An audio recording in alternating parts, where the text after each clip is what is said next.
Hello everyone, good morning to all of you and welcome to online study point. दोस्तों, आज है 21 मार्च और आज की इस वीडियो में हम 21 मार्च से रिलेटेड करंट अफेयर के सभी इंपॉर्टेंट क्वेश्चन को कवर करने वाले हैं। तो यदि आप लोगों को इस वीडियो की पीडीएफ चाहिए तो आप हमारे इस मोबाइल एप्लीकेशन को भी इंस्टॉल कर सकते हैं, जिसमें आप लोगों को डेली क्विज, फ्री पीडीएफ और प्रतिदिन के करंट अफेयर का ऑडियो भी मिल सकेगा। इसके अलावा यदि आप एनटीपीसी और ग्रुप डी की तैयारी कर रहे हैं तो आप हमारे इस नए चैनल से भी जुड़ सकते हैं, जिसकी लिंक डिस्क्रिप्शन बॉक्स में दी हुई है। तो चलिए स्टार्ट करते हैं। हमारा पहला क्वेश्चन, हाल ही में भारत और किस देश ने एआई पहल की शुरुआत की है? एआई यानी कि आर्टिफिशियल इंटेलिजेंस। तो हाल ही में भारत और अमेरिका के बीच एआई पहल की शुरुआत की गई है। ये टर्म आप लोगों ने कई बार सुना भी होगा। एआई, इसका हिंदी में मतलब होता है कृत्रिम बुद्धिमत्ता। तो यदि देखा जाए तो अभी कुछ समय से भारत ही नहीं, विश्व के जो प्रमुख देश हैं इनके द्वारा एआई पर यानी कि आर्टिफिशियल इंटेलिजेंस पर काफ़ी जोर भी दिया जा रहा है। अब ये है क्या, तो मैंने आप लोगों को बताया भी है कि मशीनों में ही मानव जैसे सोचने समझने की और निर्णय लेने की शक्ति का विकास करना, यही है आर्टिफिशियल इंटेलिजेंस। तो इसी के लिए यूएस इंडिया आर्टिफिशियल इंटेलिजेंस पहल की शुरुआत की गई है भारत और अमेरिका के बीच। यदि हम बात करें अमेरिका की, इसकी कैपिटल है वॉशिंगटन डीसी। वॉशिंगटन डीसी में ही यहाँ की स्पेस एजेंसी, नासा का हेडक्वार्टर स्थित है। वर्ल्ड बैंक और आईएमएफ यानी कि इंटरनेशनल मॉनेटरी फंड, इन सभी का हेडक्वार्टर वॉशिंगटन डीसी में ही स्थित है। और वॉशिंगटन डीसी ये किस नदी के किनारे बसी हुई है? पोटोमैक रिवर के किनारे। यहाँ के हाल ही में 46वें क्रम के प्रेसिडेंट बनाए गए हैं, जिनका नाम है जो बाइडन। वाइस प्रेसिडेंट ये बनाई गई हैं कमला हैरिस, जो कि भारतीय मूल की हैं। और इन दोनों को ही अभी हाल ही में टाइम मैगजीन के द्वारा पर्सन ऑफ द ईयर ये भी चुना गया है। देखिए, जो नॉर्थ अमेरिका है इसे नई दुनिया भी कहा जाता है। तो आज हम नॉर्थ अमेरिका के इम्पॉर्टेंट रिवर के बारे में डिस्कस करेंगे, जैसे कि कनाडा में प्रवाहित होने वाली जो सबसे लंबी रिवर है, इसका नाम है मैकेंजी रिवर। और कनाडा और यूएसए के बीच में जो रिवर सीमा बनाती है, इसका नाम है सेंट लॉरेंस रिवर। जबकि यूएसए और मैक्सिको के बीच जो रिवर सीमा बनाती है, इसका नाम है रियो ग्रैंडे रिवर। इसके अलावा मिसिसिपी, मिसौरी, कोलोराडो और हडसन रिवर। देखिए, इसी हडसन रिवर के किनारे न्यूयॉर्क सिटी ये बसी हुई है, जबकि वॉशिंगटन डीसी ये पोटोमैक रिवर के किनारे बसी हुई है। और नॉर्थ अमेरिका में ही स्थित है ग्रेट लेक्स। कुल 5 लेक है जिन्हें ग्रेट लेक के नाम से जाना जाता है। कई बार एग्जाम में इन 5 लेक्स के नाम लिख दिए जाते हैं और इन्हें पूर्व से पश्चिम या पश्चिम से पूर्व की ओर व्यवस्थित करने के लिए पूछा जाता है। तो इनका सीक्वेंस कुछ इस तरह से है: लेक सुपीरियर, फिर लेक मिशिगन, फिर लेक ह्यूरन, फिर है इरी और फिर है ओंटारियो। यही है ग्रेट लेक्स। अगला क्वेश्चन है, हाल ही में तंजानिया की पहली महिला राष्ट्रपति कौन बनी है? तो देखिए, अभी मैंने आप लोगों को बताया था कि तंजानिया के जो राष्ट्रपति थे जॉन मैगुफली, इनका 61 वर्ष की आयु में निधन हुआ, जिसके बाद से यहाँ की जो नई राष्ट्रपति बनाई गई हैं और ये यहाँ की पहली महिला राष्ट्रपति बनी है। इनका नाम है सामिया सुलुहू। इनकी इमेज आप देख पा रहे हैं, यही बन गई है तंजानिया की पहली महिला राष्ट्रपति। तो यदि हम बात करें तंजानिया की, जो कि एक अफ्रीकी कंट्री है, इसकी कैपिटल है डोडोमा, करेंसी है तंजानियाई शिलिंग। और तंजानिया के पास ही कुछ यहाँ से जो विक्टोरिया लेक है, यहाँ से विश्व की सबसे लंबी नदी नील नदी का उद्गम होता है, जो कि अंत में जाकर के भूमध्य सागर यानी कि मेडिटेरियन सी में जाकर के मिल जाती है। इसके अलावा जो अफ्रीका महाद्वीप है, ये जनसंख्या और क्षेत्रफल दोनों की ही दृष्टि से विश्व का दूसरा सबसे बड़ा महाद्वीप है। पहले स्थान पर है अपना एशिया। और कुछ यहाँ पास मतलब कि साउथ अफ्रीका के पास से ही निकलती है लिम्पोपो रिवर, जो कि मकर रेखा को 2 बार काटती हुई हिंद महासागर में आकर के मिल जाती है। और अब इस क्वेश्चन में बात की जा रही है पहली महिला राष्ट्रपति की। तो यदि आप रिलेट कर सके, सना मारिन, जो कि फिनलैंड की प्राइम मिनिस्टर है, जब ये यहाँ की प्राइम मिनिस्टर बनी थी 2019 में, तब आप लोगों ने ये न्यूज़ सुनी भी होगी कि सबसे कम उम्र में, मतलब कि 34 साल में प्राइम मिनिस्टर बनने वाली ये विश्व की पहली महिला है जुज़ाना कैपुटोवा। जुज़ाना कैपुटोवा, जो कि स्लोवाकिया की पहली महिला राष्ट्रपति हैं। ये भी कुछ समय पहले ही बनाई गई हैं, जबकि कुछ समय पहले ही जो काजा कालास है, ये एस्टोनिया की पहली महिला प्राइम मिनिस्टर बन गई हैं। अगला क्वेश्चन है, हाल ही में किस देश के प्राइम मिनिस्टर जिनका नाम है मार्क रूटे, इन्होंने चुनाव में लगातार चौथी बार दर्ज जीत की है? तो हाल ही में नीदरलैंड के चौथी बार प्राइम मिनिस्टर जो कि बन गए हैं मार्क रूटे। तो यदि हम बात करें नीदरलैंड की, जो कि एक यूरोपीय कंट्री है, इसकी कैपिटल है एम्स्टर्डम, करेंसी है यूरो। इसके अलावा आसपास की यदि आप लोकेशन देखेंगे तो ये है जर्मनी। जर्मनी के ब्लैक फॉरेस्ट से एक रिवर निकलती है जिसका नाम है राइन रिवर। जो राइन रिवर है ये ब्लैक फॉरेस्ट से निकलते हुए नीदरलैंड होते हुए ये कुछ यहाँ नॉर्थ सी में आकर के मिल जाती है। अच्छा, नॉर्थ सी से आप लोगों को कुछ याद आना चाहिए। जो डेनमार्क है इसके द्वारा विश्व का पहला ऊर्जा द्वीप ये इसी नॉर्थ सी में बनाया जाना है। और इसके अलावा आप क्या रिलेट कर सकते हैं, तो ये है यूके, ये है फ्रांस, इन दोनों के ही बीच में इंग्लिश चैनल है। डोवर स्ट्रेट ये भी यहीं पास स्थित है। अच्छा, नीदरलैंड में किसका हेडक्वार्टर स्थित है? तो कल हमने डिस्कस किया था इंटरनेशनल कोर्ट ऑफ जस्टिस और इंटरनेशनल क्रिमिनल कोर्ट, इन दोनों का ही हेडक्वार्टर हेग नीदरलैंड में ही स्थित है। अगला क्वेश्चन है, हाल ही में मिशन ग्रामोदय ये कहाँ से शुरू किया गया है? तो हाल ही में मिशन ग्रामोदय की शुरुआत ये की गई है मध्य प्रदेश से, और इसकी शुरुआत यहाँ के जो मुख्यमंत्री हैं शिवराज सिंह चौहान इनके द्वारा की गई है। अब ये है क्या मिशन ग्रामोदय? तो इस मिशन के तहत मध्य प्रदेश के गांव में हर फील्ड में विकास के लिए, मतलब कि हर फील्ड के डेवलपमेंट में ध्यान दिया जाएगा। इस योजना के तहत हर गांव में पक्की सड़क का निर्माण, हर गांव में पंचायत भवन का निर्माण, हर गांव में मुक्ति धाम और खेल मैदान होंगे। यही है इस योजना का पर्पस। इसके अलावा गांव के हर घर में नल का कनेक्शन पहुंचाया जाएगा और इस साल 26 लाख घरों में नल का पानी पहुंचाया जाएगा, मतलब ऐसी व्यवस्था की जा रही है। और अगले 3 सालों में 1 करोड़ 2 लाख घरों में ये सुविधा पहुंचाई जाएगी। इसी की शुरुआत की गई है मध्य प्रदेश से। तो आप मैप में देख सकते हैं मध्य प्रदेश की लोकेशन। मध्य प्रदेश जो कि भारत के बीचों बीच स्थित है, इसलिए इसे हृदय प्रदेश भी कहा जाता है। टाइगरों की संख्या सबसे ज़्यादा होने के कारण इसे टाइगर स्टेट भी कहा जाता है, और सोयाबीन का सर्वाधिक उत्पादन होने के कारण इसे सोया स्टेट के नाम से भी जाना जाता है। अच्छा, यहाँ टाइगरों की बात की जा रही है तो आप लोगों को मालूम होना चाहिए, अभी जो नया सर्वे हुआ था उसमें मध्य प्रदेश में सबसे ज़्यादा टाइगर तो हैं, लेकिन कितने हैं एग्जैक्ट यदि डेटा पूछा जाए तो 526 टाइगर ये मध्य प्रदेश में है। दूसरे स्थान पर कर्नाटक का स्थान आता है। तो मध्य प्रदेश की राजधानी है भोपाल। भोपाल जिसे झीलों का शहर भी कहा जाता है।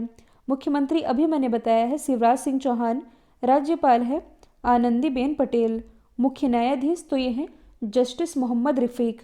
इसके अलावा 3 नेशनल पार्क के नाम आप लोगों ने याद रखने हैं जो कि चर्चे में रहे हैं, जहां अभी हाल ही में नाइट सफारी की सुविधा शुरू की गई है। कान्हा नेशनल पार्क, बांधवगढ़ और पेंच नेशनल पार्क। कोरोना के समय यहाँ कुछ अभियान चलाए गए, जैसे कि किल कोरोना अभियान, रोको टोको अभियान और एक मास्क अनेक जिंदगी।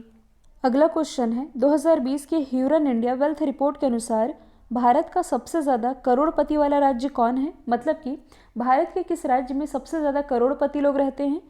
तो ये है महाराष्ट्र। जो रिपोर्ट रिलीज़ की गई है इसमें यह बताया गया है कि लगभग भारत में 4 लाख ऐसे परिवार हैं जो बहुत अधिक धनवान हैं। मतलब कि लगभग 4 लाख परिवार ऐसे हैं जिनकी नेटवर्थ कम से कम 7 करोड़ रुपए है। तो इसी के साथ सबसे ज़्यादा करोड़पति लोग ये महाराष्ट्र में रहते हैं। सबसे ज़्यादा करोड़पति वाला राज्य ये है महाराष्ट्र। ऐसी रिपोर्ट ह्यूरन इंडिया के द्वारा रिलीज़ की गई है। महाराष्ट्र की यदि हम बात करें तो इसकी कैपिटल है मुंबई। मुंबई से ही लगा हुआ है अरब सागर, और इसी अरब सागर में भारत का पहला फ्लोटिंग बास्केटबॉल कोर्ट ये स्थापित किया गया है। मुंबई में ही हेडक्वार्टर स्थित है national stock exchange, Bombay stock exchange और सेबी यानी कि security and exchange board of India का। मोस्टली बैंक्स के हेडक्वार्टर ये भी मुंबई में ही स्थित हैं। प्रसिद्ध सिद्धि विनायक मंदिर ये भी मुंबई में ही स्थित है। इसके अलावा काला घोड़ा कला महोत्सव, इसका आयोजन मुंबई में किया जाता है। महाराष्ट्र के मुख्यमंत्री उद्धव ठाकरे। राज्यपाल हैं भगत सिंह कोश्यारी, जो कि गोवा के भी राज्यपाल का एडिशनल चार्ज संभाल रहे हैं। महाराष्ट्र को यदि आप करंट से रिलेट करेंगे तो हाल ही में जस्टिस इंडिया रिपोर्ट रिलीज़ की गई थी, जिसके अनुसार न्याय देने के मामले में जो राज्य टॉप पर है ये महाराष्ट्र ही है। Wankhede stadium, Chhatrapati Shivaji Maharaj international airport ये भी स्थित है मुंबई में ही। अगला क्वेश्चन है, अफ्रीका के सबसे ऊंचे पर्वत जिसका नाम है माउंट किलिमंजारो, इस पर चढ़ाई करने वाले विश्व के सबसे युवा व्यक्ति कौन बन गए हैं? तो सबसे युवा व्यक्ति जो कि बन गए हैं विराट चंद्र। इनकी इमेज आप देख पा रहे हैं। ये बिलोंग करते हैं तेलंगाना की राजधानी हैदराबाद से। ये बने हैं विश्व के सबसे कम उम्र के व्यक्ति। तो इनकी उम्र कितनी है? ये है मात्र 7 साल के। यदि आप लोगों को याद होगा तो कुछ दिन पहले मैंने आप लोगों को बताया था कि आंध्र प्रदेश की एक लड़की है जिनका नाम है ऋत्विका श्री, अनंतपुरम से बिलोंग करती हैं। ऋत्विका श्री, इनकी उम्र है 9 साल। तो 9 साल की उम्र में इन्होंने माउंट किलिमंजारो पर चढ़ाई की थी। इसी के साथ ये इस पर चढ़ाई करने वाली एशिया की सबसे कम उम्र की व्यक्ति बनी थी। लेकिन अब जो विराट चंद्र है, इन्होंने ये चढ़ाई 7 साल की उम्र में की है। मतलब कि माउंट किलिमंजारो पर चढ़ाई करने वाले ये अब दुनिया के सबसे कम उम्र के व्यक्ति बन गए हैं। भावना डेहरिया मध्य प्रदेश के छिंदवाड़ा से बिलोंग करती हैं। इन्होंने 27 साल की उम्र में इस पर चढ़ाई की थी। यदि हम बात करें शिवांगी पाठक की, ये बिलोंग करती है हरियाणा से। इन्होंने 17 वर्ष की आयु में इस पर चढ़ाई की थी। तो आप मैप में देख सकते हैं, ये है माउंट किलिमंजारो। इसकी ऊंचाई है 5895 मीटर और फिट में है 19,341 फीट। अभी हमने तंजानिया के बारे में डिस्कस किया है, तो इसकी लोकेशन कुछ यहाँ पास ही स्थित है। अगला क्वेश्चन है, हाल ही में मूडीज़ ने 2021 में भारत की जीडीपी में कितने प्रतिशत वृद्धि का अनुमान लगाया है? तो भारत की जीडीपी में 12% की वृद्धि हो सकती है, ऐसा अनुमान लगाया गया है मूडीज़ के द्वारा। मतलब कि ये जो फाइनेंशियल ईयर है ये भारत के लिए काफ़ी अच्छा होने वाला है। भारत तेज गति से ग्रो करेगा और ये कहना है मूडीज़ का। मूडीज़ कौन है? तो ये एक रेटिंग एजेंसी है। कहाँ की रेटिंग एजेंसी है? तो मूडीज़ की स्थापना 1909 में की गई थी। ये एक American business and finance service company है। हेडक्वार्टर इसका न्यूयॉर्क यूएसए में है। इसने ये रिपोर्ट रिलीज़ की है कि कोरोना काल में भारत के द्वारा जो अच्छे कदम उठाए गए हैं, इसी का परिणाम होगा कि आने वाला जो साल है ये भारत की अर्थव्यवस्था के लिए अच्छा साबित होगा। और देखिए, ये क्वेश्चन मैं आप लोगों को इसलिए भी बता रही हूँ कि अभी हाल ही में एक एग्ज़ाम में ऐसा भी क्वेश्चन देखने को मिला था कि ऑप्शन में रेटिंग एजेंसीज़ के नाम लिखे गए थे और पूछा गया था कि इसमें से कौन सी रेटिंग एजेंसी भारत की है। तो मैं आप लोगों को यहाँ से कुछ इंपॉर्टेंट रेटिंग एजेंसी के नाम बता देती हूँ। जैसे कि एक तो यही है मूडीज़, जो कि चर्चे में रहती है लेकिन ये भारत की नहीं है। दूसरी है फिच, ये भी भारत की नहीं है। तो दो इंपॉर्टेंट है जो कि भारत की है, क्रिसिल रेटिंग एजेंसी, दूसरी है केयर। क्रिसिल नाम सुनने से लगेगा कि ये भारत की नहीं है, लेकिन ऐसा नहीं है, ये भारत की ही रेटिंग एजेंसी है।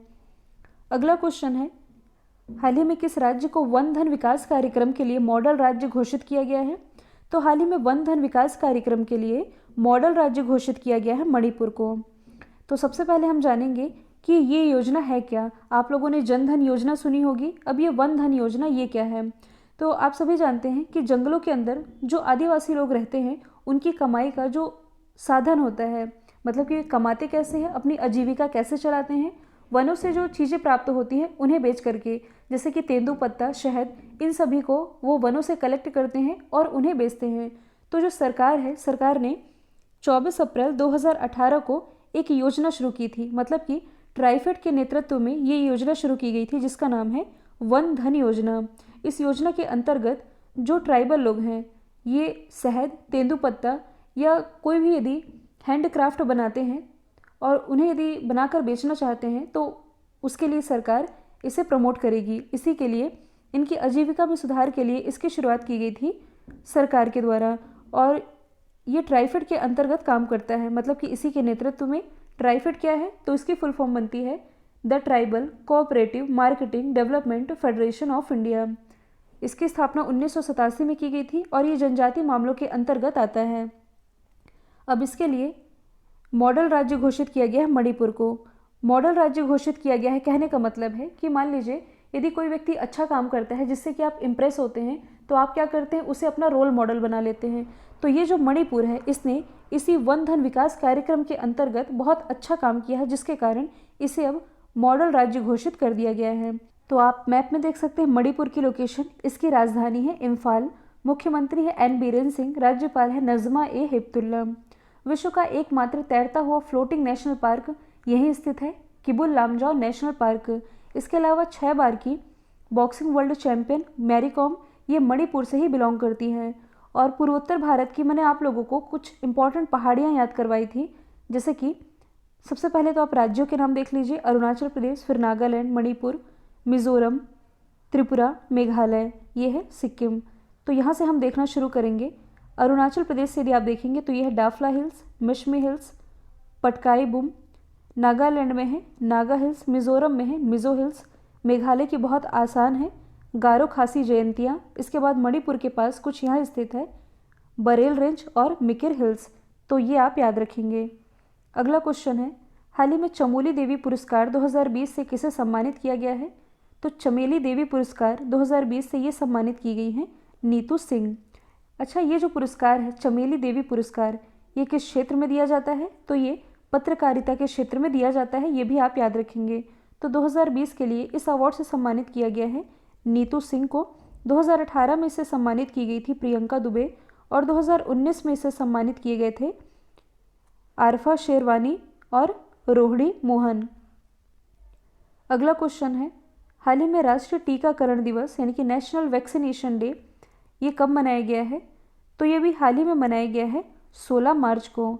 इसके यदि हम हिस्ट्री की बात करें तो ये जो नेशनल वैक्सीनेशन डे है ये पहली बार 16 मार्च 1995 को मनाया गया था।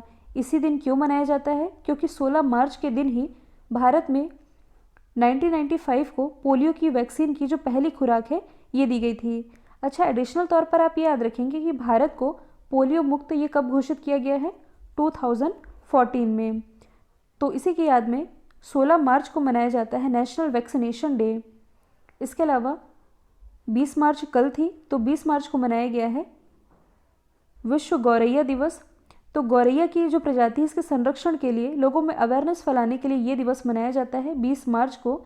और इस बार की थीम थी लेट्स टुगेदर से आई लव स्पैरो। 20 मार्च को और भी इम्पॉर्टेंट डे मनाए गए हैं, जैसे कि international happiness day, world oral health day और संयुक्त राष्ट्र फ्रेंच लैंग्वेज डे, ये भी 20 मार्च को मनाया जाता है। कल जो मैंने आप लोगों से सवाल पूछा था इसका राइट आंसर था सिंगापुर। अब आप लोगों के लिए आज का सवाल है, ऑस्कर के लिए नॉमिनेट होने वाले पहले मुस्लिम अभिनेता ये कौन बने हैं? तो इसका जो भी आंसर है कमेंट बॉक्स में बताइएगा। वीडियो यदि पसंद आया है तो लाइक कीजिए, शेयर कीजिए और चैनल को सब्सक्राइब करना बिल्कुल मत भूलिएगा। तो आज के लिए इतना ही। Thank you so much.